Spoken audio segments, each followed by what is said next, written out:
Hey everyone, welcome back to day 2. And here we are talking about homeschooling.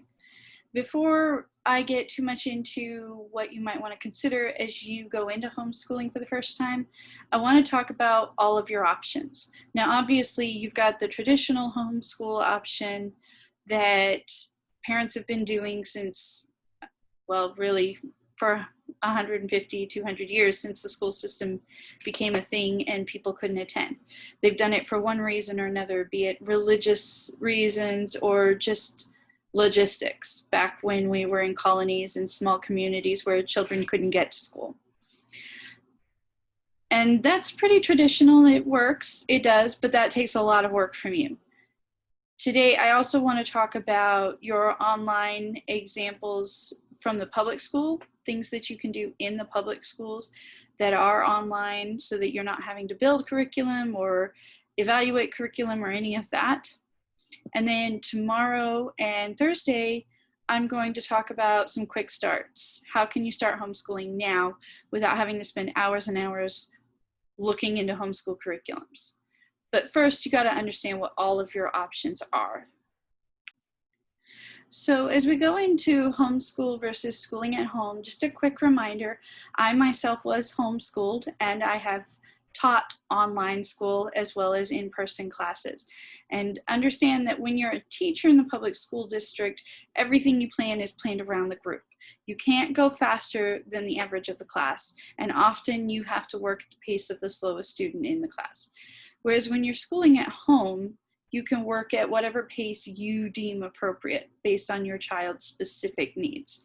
They're not limited or pushed beyond their capabilities because they're working at the pace that works best for them. So some online curriculum options that you have include the Texas K-12 program and others that predate COVID-19. A lot of states have been offering these online programs for a couple of years now, especially states like Texas where homeschooling is so popular. And on one level, it does make your life easier. You have teachers who are certified, who know what their content areas are. They're the ones making the assignments. They're the ones doing the instructions.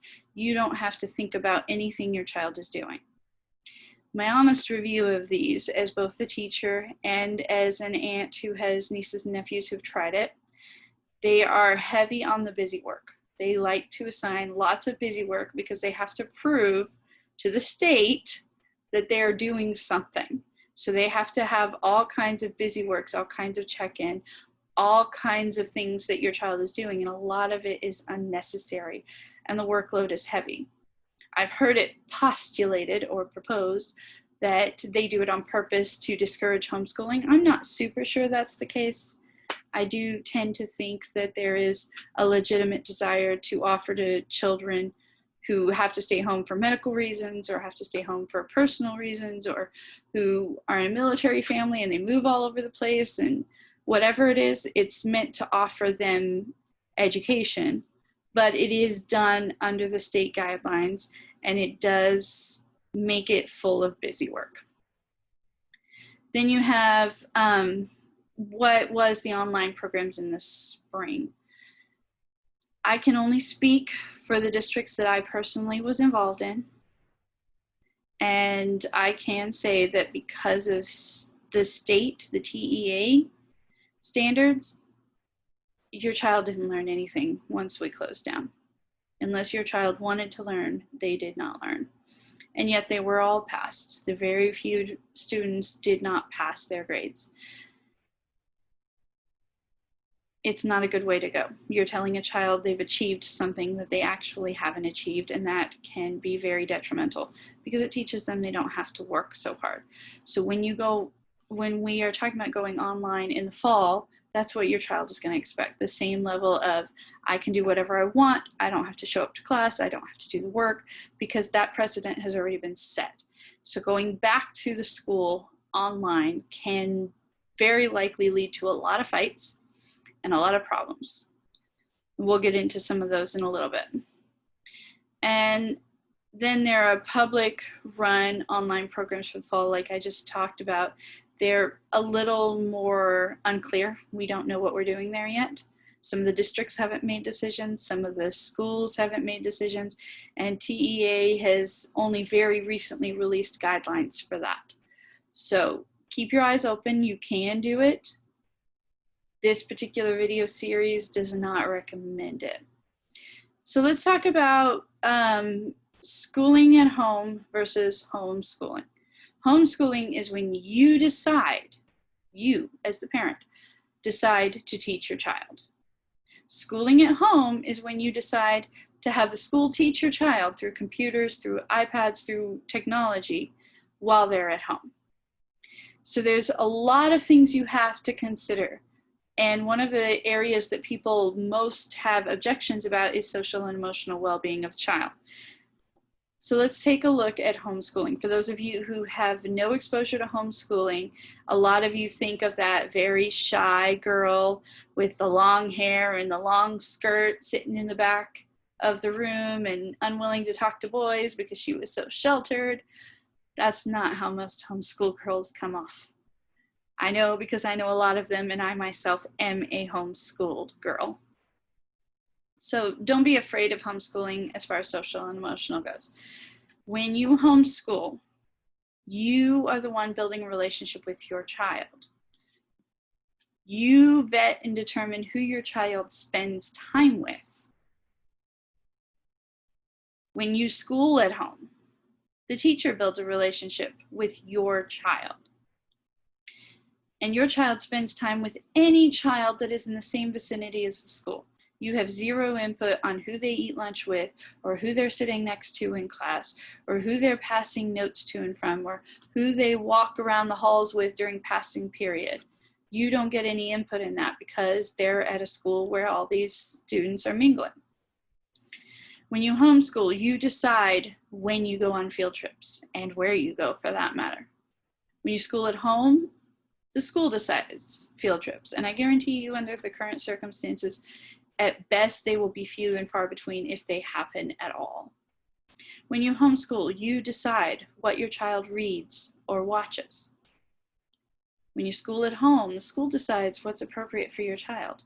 And no matter what your political beliefs are, whether you believe that children should be completely separated from all of the injustices in this world until they're emotionally capable of it, or you think they should be exposed to it from day one, you're the one who makes that decision when you homeschool. Whereas when you school at home, that decision is made by the school and the teachers. So academics. Academics are a tricky thing, and we're going to get into those in later videos, and I'm going to talk a lot about that. That's kind of the bulk of this series. But when you homeschool, you decide what is worth spending the time on. You decide if it's worth reading this book. You decide if it's worth writing this paper. You decide what book reports your child writes. You decide if the grammar worksheet is worth it. You decide if the math worksheet has to be done, or if your child already fully knows his multiplication tables and can go on. When you school at home, the school decides what they spend time on. And there's a lot of busy work for those children who are moving fast, and there's a lot of work that your child won't understand if they're not able to keep up with the class. When you homeschool, you decide, again, what your child reads. And this isn't just about censorship, this is about content. Is your child going to read a book like Harry Potter when they're in the 12th grade? Or are they going to read Moby Dick as a 12th grader? What are they going to read? When you school at home, the school determines what's going to be read and what's censored. When you homeschool, you decide what your child watches. When you school at home, the school determines what your child can watch.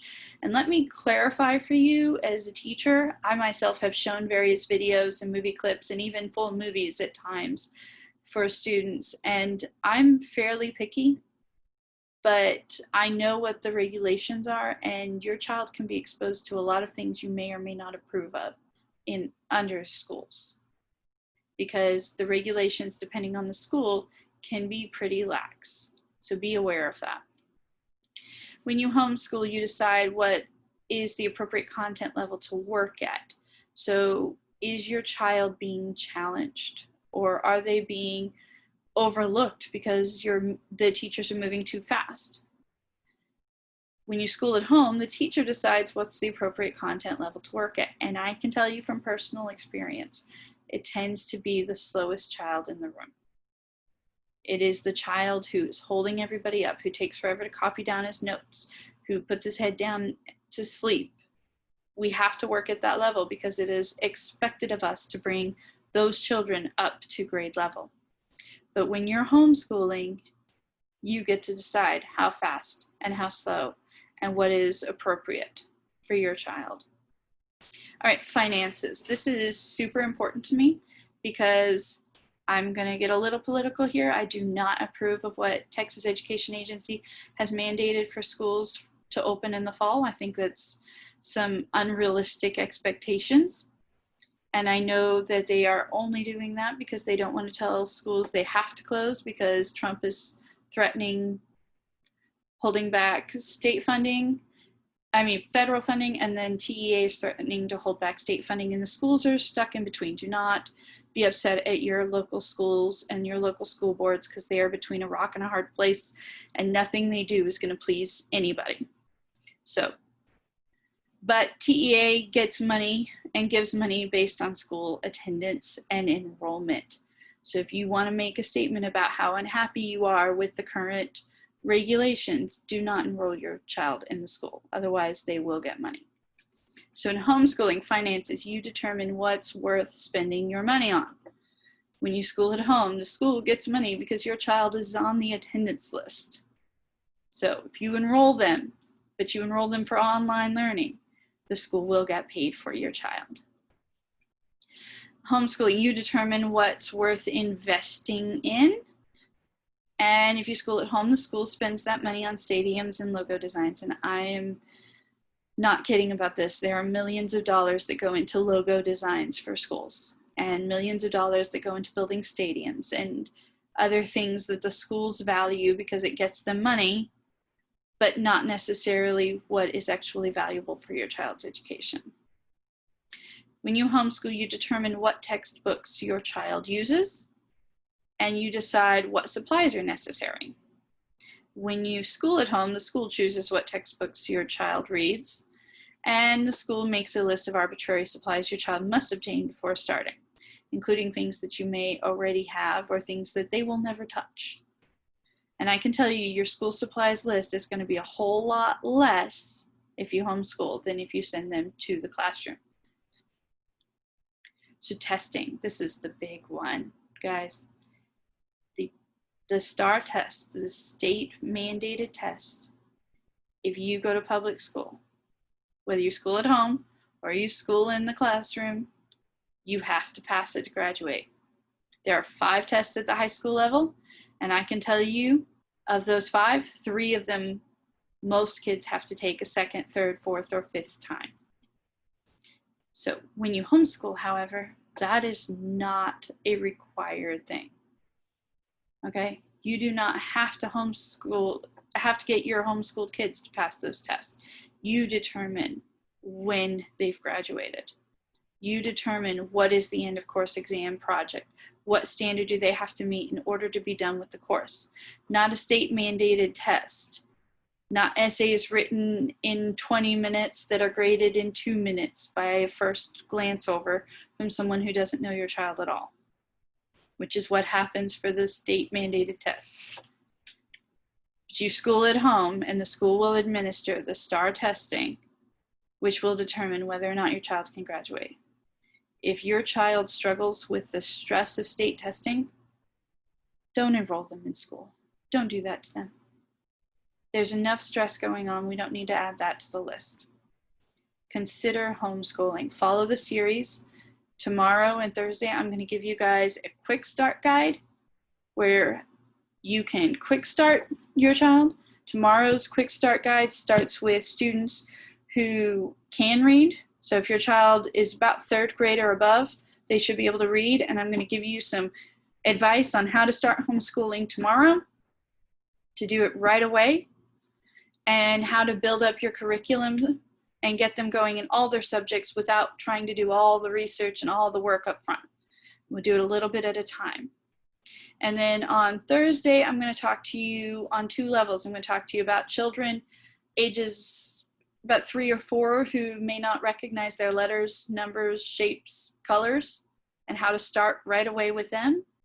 And for children who are maybe 5 to 7 who know their letters, they know their shapes, colors, and numbers, but they don't know how to add, they don't know how to read real words. They might know a few, but not very many, and how you can start with them. So over the next 2 days, I'm going to talk to you about how to start school with children who can read and with children who can't.